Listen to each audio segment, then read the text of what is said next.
നമസ്കാരം. 1980-കൾ ഇന്ത്യൻ രാഷ്ട്രീയത്തിന്റെ ഗതി തന്നെ മാറ്റിമറിച്ച ഒരു ദശാബ്ദമായിരുന്നു അത്.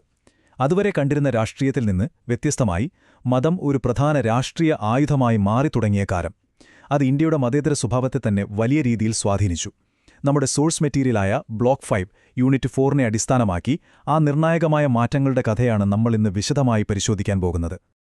അപ്പോൾ നമ്മൾ ആദ്യം ഉത്തരം കണ്ടെത്താൻ ശ്രമിക്കുന്ന ചോദ്യം ഇതാണ്: എന്തുകൊണ്ടാണ് 1980-കളിൽ ഇന്ത്യൻ മതേതരത്വം ഇത്ര വലിയൊരു വെല്ലുവിളി നേരിട്ടത്?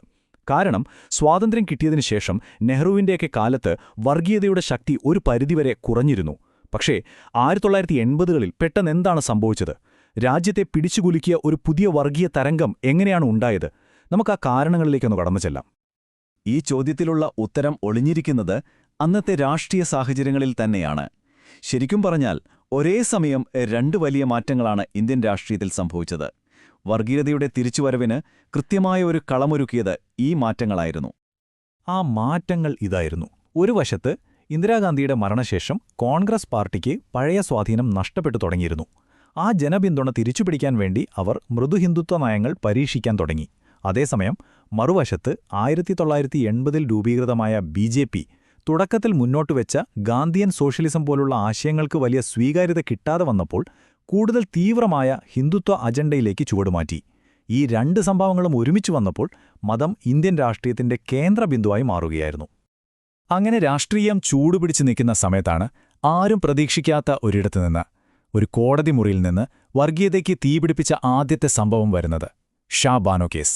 വളരെ സാധാരണമായ ഒരു ജീവനാംശ കേസ് എങ്ങനെയാണ് രാജ്യത്തിന്റെ മതേതരത്വത്തെ തന്നെ ചോദ്യം ചെയ്യുന്ന ഒരു വലിയ രാഷ്ട്രീയ കൊടുങ്കാറ്റായി മാറിയത് എന്ന് നോക്കാം. ഈ കഥ തുടങ്ങുന്നത് ഇൻഡോറിലെ 62 വയസ്സുള്ള ഷാ ബാനോ എന്ന സ്ത്രീയിൽ നിന്നാണ്. ഭർത്താവ് വിവാഹമോചനം ചെയ്തപ്പോൾ അവർക്ക് ജീവിക്കാനായി ഒരു ചെറിയ തുക ജീവനാംശമായി വേണമായിരുന്നു. വളരെ ലളിതമായ, ന്യായമായ ഒരാവശ്യം. പക്ഷേ ഈ ഒരൊറ്റ ആവശ്യം ഇന്ത്യൻ രാഷ്ട്രീയത്തെ അപ്പാടെ പിടിച്ചുകുലുക്കി.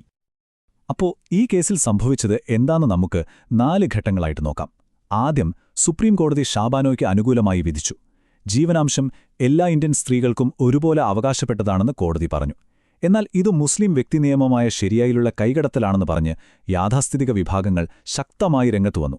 ഈ സമ്മർദ്ദത്തിന് വഴങ്ങി അന്നത്തെ രാജീവ് ഗാന്ധി സർക്കാർ ഒരു പുതിയ നിയമം കൊണ്ടുവന്ന് സുപ്രീം കോടതി വിധി അസാധുവാക്കി. അവിടെയാണ് കളി മാറിയത്. സർക്കാർ മുസ്ലിങ്ങളെ പ്രീണിപ്പിക്കുന്നു, അല്ലെങ്കിൽ എപ്പീസ്മെന്റ് പോളിറ്റിക്സ് കളിക്കുന്നു എന്ന ശക്തമായ ഒരു ആരോപണം ഉയർത്താൻ ഹിന്ദു വർഗീയവാദികൾക്ക് ഇതൊരു വലിയ അവസരം നൽകി. ഷാ ബാനോ കേസിൽ ഉയർന്നുവന്ന ആ പ്രീണന രാഷ്ട്രീയമെന്ന ആരോപണം സർക്കാരിനെ അടുത്തൊരു വലിയ നീക്കത്തിലേക്ക് നയിച്ചു. വർഷങ്ങളായി കെട്ടടങ്ങിക്കിടന്ന അയോധ്യയിലെ ബാബറി മസ്ജിദ് തർക്കം വീണ്ടും ആളിക്കത്താൻ തുടങ്ങി. മുസ്ലിങ്ങളെ പ്രീണിപ്പിച്ചു എന്ന ചീത്തപ്പേര് മാറ്റാൻ സർക്കാർ ഒരു ബാലൻസിങ്ങിന് ശ്രമിച്ചു. അതായത് ഹിന്ദുക്കളെ പ്രീതിപ്പെടുത്താൻ ഒരു നീക്കം നടത്തി. വർഷങ്ങളായി പൂട്ടിയിട്ടിരുന്ന അയോധ്യയിലെ ബാബറി മസ്ജിദിന്റെ ഗേറ്റുകൾ തുറന്ന ഹിന്ദുക്കൾക്ക് അവിടെ ആരാധന നടത്താൻ അനുമതി നൽകി. എന്നാൽ ഒരു വിഭാഗത്തെ സമാധാനിപ്പിക്കാനെടുത്ത ഈ തീരുമാനം മറ്റൊരു വലിയ തർക്കത്തിന് തിരികൊളുത്തുകയായിരുന്നു. ഈ പള്ളി തുറന്നുകൊടുത്തതോടുകൂടി കാര്യങ്ങൾ വളരെ വേഗത്തിലാണ് പിന്നെ മുന്നോട്ടു പോയത്. 1986-ൽ പൂട്ടുകൾ തുറന്നപ്പോൾ തന്നെ വിശ്വ ഹിന്ദു പരിഷത്ത് അവിടെ രാമക്ഷേത്രം പണിയുമെന്ന് പ്രഖ്യാപിച്ചു. ഈ സാഹചര്യം മുതലെടുത്ത് 1990-ലെ LK അദ്വാനിയുടെ നേതൃത്വത്തിൽ BJP ഒരു രഥയാത്ര ആരംഭിച്ചു. ബീഹാറിൽ വെച്ച് ലാലു പ്രസാദ് യാദവ് സർക്കാർ അദ്വാനിയെ അറസ്റ്റ് ചെയ്തത് വലിയ രാഷ്ട്രീയ കോളിളക്കമുണ്ടാക്കി. ഇതിന്റെ എല്ലാം അവസാനമായിരുന്നു 1992 ഡിസംബർ 6-ന് കർസേവ നടത്താനുള്ള ആഹ്വാനം. അങ്ങനെ നമ്മൾ ആ ദിവസത്തിലേക്കെത്തുകയാണ്. 1992 ഡിസംബർ 6. നമ്മുടെ സോഴ്സ് മെറ്റീരിയൽ തന്നെ ഇതിന് വിശേഷിപ്പിക്കുന്നത് ഇന്ത്യൻ ചരിത്രത്തിലെ ഒരു കറുത്ത ദിനമെന്നാണ്. എന്താണ് അന്ന് അയോധ്യയിൽ സംഭവിച്ചത്? നിങ്ങളൊന്ന് ആലോചിച്ചു നോക്കൂ. ഏകദേശം 1.5 ലക്ഷം കർസേവകരാണ് അന്ന് അയോധ്യയിലേക്ക് ഒഴുകിയെത്തിയത്. VHP, BJP പോലുള്ള സംഘടനകളുടെ ആഹ്വാനം കേട്ട് രാജ്യത്തിന്റെ പല ഭാഗത്തുനിന്നും ഒരു വലിയ ജനക്കൂട്ടം അവിടെ തടിച്ചുകൂടി. അന്നവിടെ സംഭവിച്ചതെന്താണെന്ന് ഈ ഒരു വാചകത്തിൽ എല്ലാമുണ്ട്. ഉത്തർപ്രദേശ് സർക്കാർ സുരക്ഷ ഉറപ്പു നൽകിയിരുന്നുവെങ്കിലും അതൊന്നും നടന്നില്ല. നിയന്ത്രണം വിട്ട ആൾക്കൂട്ടം പോലീസുകാർ നോക്കി നിൽക്കെ തന്നെ ബാബറി മസ്ജിദ് തകർത്തു. ഇത് ഇന്ത്യയുടെ മതേതരത്വത്തിന് ഏറ്റ ഏറ്റവും വലിയ ആഘാതങ്ങളിലൊന്നായി മാറി. പള്ളി തകർത്തതിന്റെ പ്രത്യാഘാതങ്ങൾ അവിടെ തീർന്നില്ല. അത് രാജ്യത്തുടനീളം വലിയ പ്രശ്നങ്ങൾക്ക് കാരണമായി. ഒരു തീപ്പൊരി കാട്ടുതീയായി പടരുന്നതുപോലെയായിരുന്നു അത്. രാജ്യവ്യാപകമായി വർഗീയ കലാപങ്ങൾ പൊട്ടിപ്പുറപ്പെട്ടു. ഇതിലേറ്റവും വലുത് മുംബൈയിലായിരുന്നു.